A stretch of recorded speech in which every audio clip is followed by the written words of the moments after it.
Bonjour et bienvenue à Opinion d'aînés, une émission consacrée aux enjeux de notre génération. Vous entendrez des propos que vous n'entendrez pas ailleurs, c'est sûr. Aujourd'hui, nous parlerons entre autres de l'indexation des pensions, des impôts et le travail des retraités, ainsi que des aubaines pour voyager malgré la gourmandise des compagnies aériennes qui est devenue assez insatiable. Alors, commençons tout de suite avec notre premier sujet, mais d'abord, je vais présenter mes collaborateurs habituels, qui sont Nicole Boulanger, qui est à Québec, ainsi que Dominique Delbast, qui est à Sherbrooke. Bonjour à vous deux. Bonjour. Bonjour Alain, bonjour Nicole, bonjour à tous et à toutes. Donc, voici notre premier sujet. On le sait, c'est connu, la Suisse est renommée pour son chocolat. Le Canada, de son côté, est renommé pour ses cacahuètes. Ah oui, oui, parce que ici, parce qu'en matière d'indexation des pensions, ce que nous recevons, c'est des peanuts. Et tout à fait, Alain. Et il faut vraiment être retraité et recevoir des sous depuis déjà quelques années, quand même heureusement, pour se rendre compte que les retraités passent toujours à la trappe quand il s'agit de rejoindre l'indexation. Vous savez que c'est quelque chose dont on parle beaucoup quand on parle de convention collective, quand on parle de coût de la vie, et tout le monde veut évidemment avoir l'indexation parce que personne ne veut perdre de pouvoir d'achat, et c'est normal. Mais régulièrement, les retraités, nous tous, les millions de retraités, perdons du pouvoir d'achat année après année. Évidemment, je veux pas vous emplir de chiffres, mais en moyenne, nous perdons 1 à 1,5% par année sur notre pouvoir d'achat. Et comme le coût de la vie augmente soi-disant pas plus que 4,5%, ce qui est complètement faux, parce que le coût de la vie sur certains articles augmente beaucoup plus. Quand on parle par exemple du logement, qui représente souvent quasiment 50% de ce que dépensent les retraités, eh ben, le coût de la vie est plus que 4,5 ou 4,8%. Quand on parle de l'alimentation aussi, même si on a une augmentation de juste 7 à 8%, soi-disant, ça, ce sont des augmentations ou des indexations sur une moyenne, mais pas forcément sur ce qu'on mange. Et ce qu'on mange, en général, c'est toujours plus cher que l'indexation, avez-vous remarqué. Donc, on perd en moyenne 1 à 2% par année. Les chiffres, comme les chiffres de l'indexation, on en fait un peu ce qu'on en veut, mais les chiffres de la pension, c'est toujours les mêmes. Alors, on voit le chiffre qui est marqué sur notre chèque, évidemment, et là, on voit le chèque qu'on fait pour payer notre loyer ou notre hypothèque, on voit le chèque qu'on fait pour aller manger, le chèque qu'on fait pour mettre de l'essence, ça a quasiment pas augmenté, voyons donc, la même chose que les pensions. Donc les retraités sont vraiment les perdants du jeu de l'indexation, et ça continue encore comme ça, et jamais le gouvernement ne tient en compte le pouvoir d'achat des retraités. Évidemment, le pouvoir d'achat des syndicats, des syndiqués, il est très fort, il est très élevé, c'est un gros enjeu de négociation, mais comme les aînés ne crient pas beaucoup, eh bien, on reste toujours en bas de l'inflation et on perd beaucoup de sous sur notre pouvoir d'achat. C'est pas la même chose partout dans le monde. Vous savez qu'en Europe, par exemple, sur les salaires, il y a souvent ce qu'on appelle un 13e mois. Parce que la majorité des Européens, des Français sont payés au mois. Ce sont des gens, ce qu'on appelle des mensuels. Et quand vient le temps des vacances, la majorité des grandes entreprises ou des gouvernements payent un 13e mois pour faciliter les vacances des salariés. Alors donc, en Suisse, ils ont une idée géniale. Ils ont fait un 13e mois pour les retraités. Alors donc, ils ont en été, un mois supplémentaire complet qui leur est ajouté sur leur pension. Alors là, j'aimerais bien que M. Trudeau, tous nos gens impliqués, notre ministre des aînés, prennent cet exemple sur la Suisse, qui est un pays si merveilleux, qui a tant d'argent, mais qui prend vraiment en compte les aînés. Le 13e mois, c'est maintenant établi en Suisse et on suggère fortement à nos ministres et à nos premiers ministres de l'appliquer aux retraités québécois et canadiens. Alors, si on perd un petit peu sur chaque année au jeu de l'indexation, peut-être qu'on retrouverait un petit bonus sur un 13e mois. C'est une idée qui nous vient d'Europe. Et alors, je suis sûr que c'est une idée facilement réalisable parce que c'est pas tant d'argent que ça comparé à ce que sont l'avenue des Nordiques ou l'avenue de Norvolt. Et pour ces vieux retraités qui ont fait le Québec, qui nous ont donné toute la belle qualité de vie qu'on a aujourd'hui, il faudrait faire un 13e mois, comme les Suisses, pour les aînés. Absolument d'accord. Dites-moi, Dominique, est-ce que les Suisses vieillissent moins vite à cause de ça? Les aînés suisses ont une très belle qualité de vie et leur durée de vie est semblable à celle des Québécois ou des Français. Donc, ils ont une belle vie. Écoute, ils ont quand même l'air de la montagne. Ils ont l'argent de tous les organismes à but non lucratif. Ils ont les argents secrets qui viennent dans leur caisse. Mais en réalité, les retraités suisses ne sont pas si bien traités que ça. En dehors que maintenant, ils ont un 13e mois. Un bel exemple à suivre. Ah oui, parce que c'est vraiment peu ce qu'on reçoit. Vraiment, là, ça suit pas l'indexation de la vie. Absolument pas. C'est pas toujours très suffisant ce qu'on reçoit et ça pénalise, parfois l'impôt pénalise ceux qui ont continué à travailler. Je vous présente maintenant un cas, c'est celui de Yvon Bélanger, qui est un électricien industriel de Rouyn-Noranda. Il a 76 ans. Il travaille depuis l'âge de 20 ans. Maintenant, il fait sa semaine complète de 40 heures et le fédéral lui enlève son supplément de sécurité de vieillesse et on lui enlève 200 $ par semaine. Autrement dit, pour les 40 heures, ça revient, on le coupe de 5 $ de l'heure. Rien de moins.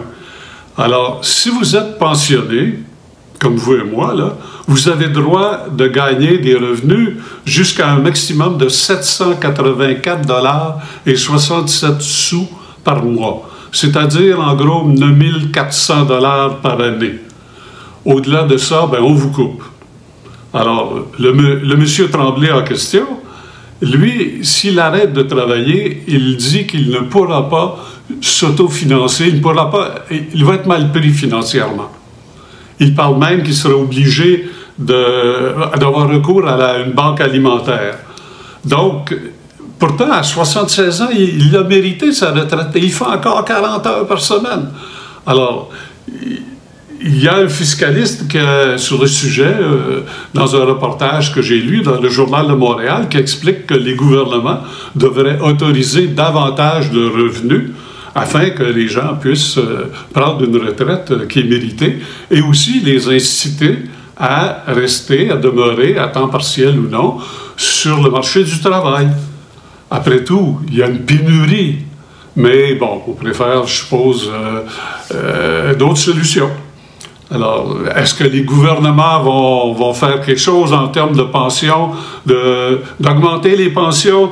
Écoutez, les coffres sont vides, là. Autant à Ottawa qu'à Québec. On verra dans les prochains budgets, ça s'en vient dans les prochaines semaines. Oui, mais Alain, il faut remarquer que depuis 20 ans, d'abord on parle de l'indexation des pensions, on parle aussi de ce problème d'impôt qui grève les revenus des aînés et jamais personne n'a rien fait là-dessus. On en parle, on sait que ça n'incite pas les aînés à aller travailler et pourtant on en a besoin. Alors, pourquoi pénaliser les aînés pour travailler? Je pense que là aussi, il faut vraiment faire des poussées sur les gouvernements parce que c'est des gens qui travaillent bien, qui veulent travailler et qui sont un gros apport pour la société.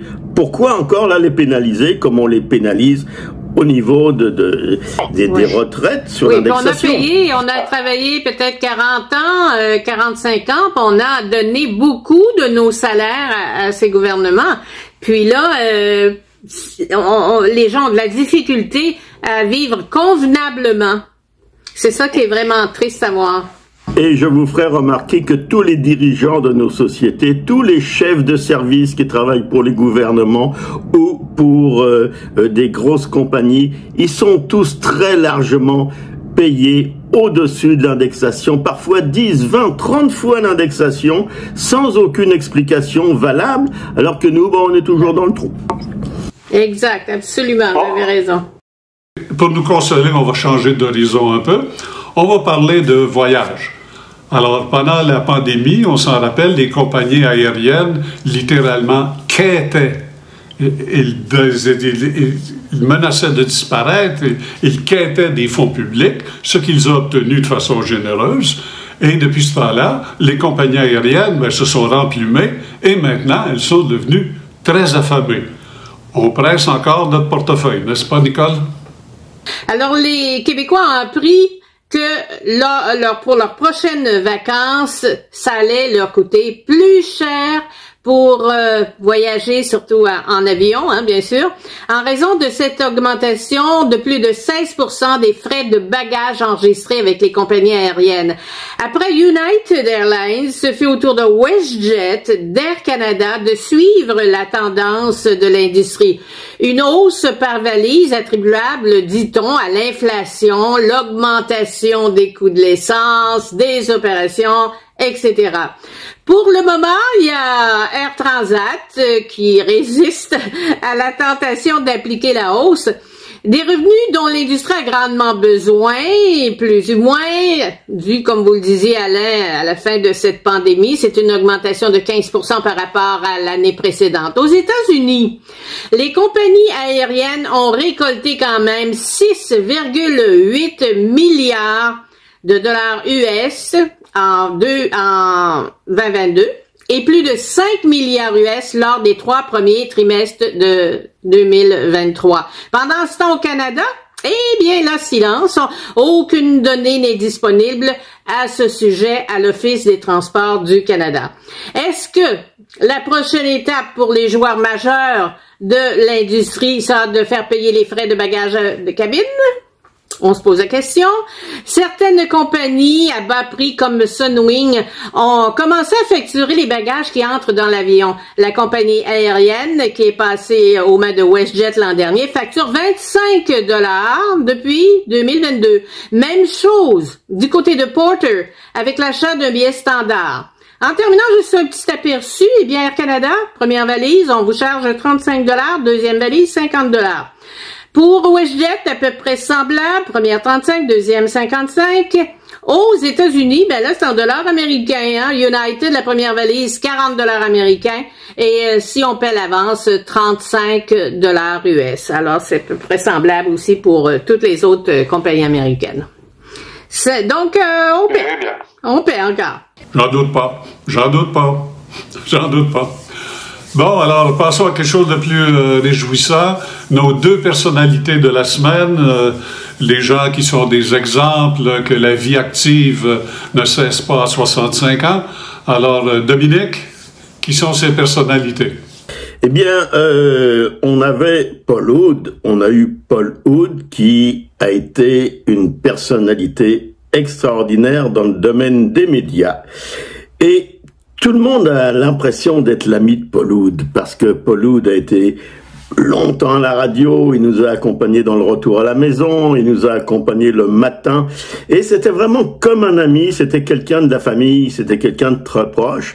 En plus, c'était j'allais dire un entertainer, quelqu'un d'extraordinaire, parce que c'était quelqu'un qui jouait au cinéma, dans les Boys, il était extraordinaire, et c'est quelqu'un qui faisait de multiples apparitions à la télévision, qui animait des quiz et tout ça, et il était tellement simple et tellement naturel que vraiment c'était quasiment quelqu'un de la famille. Alors, il nous quitte très tôt, à 69 ans, c'est dommage, mais dans le cœur, moi je n'ai jamais entendu quelqu'un dire quelque chose contre Paul Oud.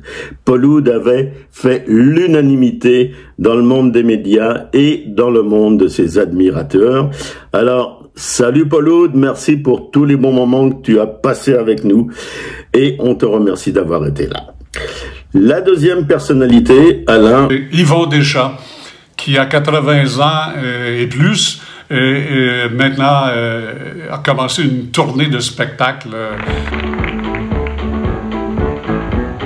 Non, mais c'est vrai, par exemple, quand tu penses à ça, là, les unions, qu'est-ce que ça donne rien. On a-tu une union en shop? Nous autres, on n'en a pas.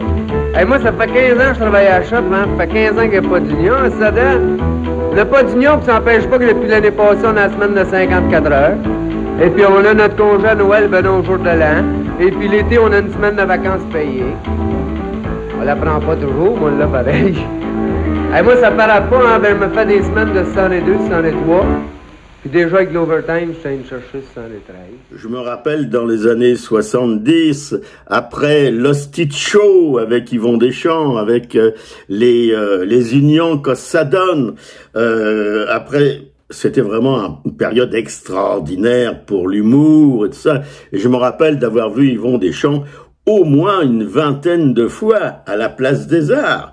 C'était le champion, et c'est encore le champion, je pense, de ceux qui ont fait le plus de spectacles à la Place des Arts. Il en faisait des centaines et des centaines, et c'était toujours plein. Alors, Yvon est encore là, et il prépare un nouveau spectacle qui va avoir lieu sur scène bientôt, je pense, à la rentrée cet automne, qui va se baser sur les textes, sur tous les monologues d'Yvon Deschamps. C'était des monologues extraordinaires, parce que on ne pourrait plus les dire aujourd'hui, et il acceptait passer ses idées sous la forme de l'humour. Et tout le monde le prenait, et si aujourd'hui on passait ses idées sous la forme de l'humour, il se ferait lyncher carrément si c'était pas dans l'esprit d'Yvon Deschamps. Si c'était dit par quelqu'un d'autre qu'Yvon Deschamps, on se ferait vilipender par tous les groupes qui désirent se faire valoir sur la scène de l'actualité et de la contestation. Nigger black, nigger black, nigger black. Non, mais moi, quand j'étais petit, là, je voyais des nègres, je criais ça. Nigger black. Non, mais c'est parce que quand on était petit, hein, on était jaloux des nègres, nous autres. Parce qu'on trouvait qu'ils étaient chanceux, eux autres. Hey, ils étaient frisés, ils n'avaient pas osé de se peigner. Ils pouvaient pas attraper de coups de soleil. Alors, Yvon Deschamps, c'est vraiment un bonhomme extraordinaire. J'ai eu l'occasion de lui parler à plusieurs reprises. Et c'était vraiment un grand Québécois de l'humour. Alors, continue, Yvon. C'est ça, tout le monde, le simple travailleur. Puis là, on parlait des pensions tantôt. J'espère que Yvon va piquer une petite pointe sur le sujet. Ça nous aiderait un peu. Oui, et Yvon a mis plusieurs fondations qui fonctionnent très bien depuis très longtemps, qui sont très bien gérées, et c'est vraiment des belles actions sociales aussi qu'il a fait avec son argent qu'il a bien mérité de gagner. Et si je peux en rajouter juste un petit peu, à l'époque où il était à son meilleur, la rectitude politique n'était pas la même qu'aujourd'hui. C'était beaucoup moins surveillé, beaucoup moins puritain, je dirais. Mais quand même, Yvon Deschamps avait le tour de soulever des questions sociales pénibles, tout en caricaturant, et on savait que c'était un art extraordinaire de passer des messages. Voilà. Alors, Yvon Deschamps, un modèle d'antidote à l'âgisme. Il n'y a pas d'âge pour continuer à être créatif. Et bon, il y a des gens moins créatifs, par exemple, dans notre société. C'est la menace de la semaine, elle vient de Revenu Québec. Alors, dans votre déclaration d'impôt 2023 que vous êtes en train de faire ou que vous ferez bientôt, on vous demandera à la fin du formulaire, est-ce que vous voulez que Revenu Québec communique avec vous par courriel ou par texto? Eh bien là, ça fait l'unanimité. Écoutez, c'est pas la trouvaille du siècle de demander aux gens si Revenu Québec peut communiquer avec vous par texto. Il y a tellement de demandes, tellement de tentatives de fraude que, non, mais quand même, là, mettons qu'il y a quelqu'un qui a manqué de jugement quelque part et ils se le font dire. C'est une bonne chose. En démocratie, on peut passer des remarques en masse. Bon. La bonne nouvelle de la semaine, On dit, et ça je vais être très rapide, on dit que les aînés, parfois avec les technologies, ne sont pas les plus habiles. Détrompons-nous, les aînés sont très présents sur les réseaux sociaux, sur Facebook. Ces derniers jours, j'ai vu une nouvelle page qui s'appelle « Les retraités proactifs du Québec ». Ils proposent plusieurs activités et le site, la page Facebook a été débordée d'inscriptions. Allez voir, ça apparaît à l'écran, c'est sur Facebook, « Les retraités proactifs du Québec ». Puis ça bouge. Les retraités, là, c'est pas les retraités d'il y a 50, 60 ans. Ils sont actifs. En santé. Oui. Et ils veulent faire des choses. Vous l'avez dit, des voyages et des sorties locales et mettez-en. Je te fais un aparté, Alain. Dans les bonnes nouvelles de la semaine, est-ce qu'on pourrait parler de cette nouvelle initiative du gouvernement pour le dépistage du cancer du sein, ou est-ce qu'on le remet à la semaine prochaine? Ah non, privons-nous pas, ils sont tellement rares les bonnes nouvelles. Exactement. Alors, oui, le gouvernement a décidé qu'il y aurait un dépistage automatique du cancer du sein chez les aînés de 70 à 74 ans. Avant, c'était jusqu'à 70 ans, je pense, ou quelque chose comme ça. Et c'est une mesure qui est très efficace dans le dépistage du cancer du sein. La seule question que je me suis posée, c'est pourquoi de 70 à 74 ans? Est-ce qu'on a décidé qu'il n'y avait plus de cancer du sein après 74 ans? Je pose la question. Oui, puis même on pourrait prolonger même encore plus. Les femmes vivent beaucoup plus longtemps. Alors pourquoi arrêter à 74? On pourrait aller plus loin. Et c'est sûr que les femmes pouvaient quand même demander soit à leur médecin de famille ou à l'infirmière praticienne de passer une mammographie. Mais quand même, fallait faire la demande et c'est pas toutes les femmes qui le faisaient. Alors là, il y a un suivi. C'est ça qui est formidable. Oui, et surtout que la semaine passée, on disait qu'on pourrait bientôt vivre 100 ans et plus, et même on parlait de 120 ans. La semaine dernière, nous avons demandé à nos auditeurs ce qu'ils pensaient du retour au travail, s'ils avaient l'intention de retourner au travail et selon quelles conditions. Alors, Dominique, quelle est la température de ce côté-là?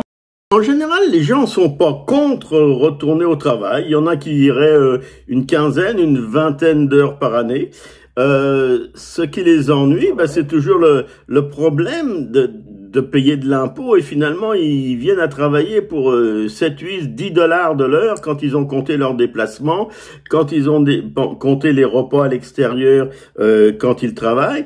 Alors c'est pas un vrai incitatif, même si les gens veulent retourner ça leur fait plaisir de travailler 15-20 heures par semaine. Ils ont des contacts dans la société, ils parlent avec du monde, ça les réjouit et ils font un peu de sous. Mais quand même, ils voudraient quand même se respecter et pas travailler pour le gouvernement.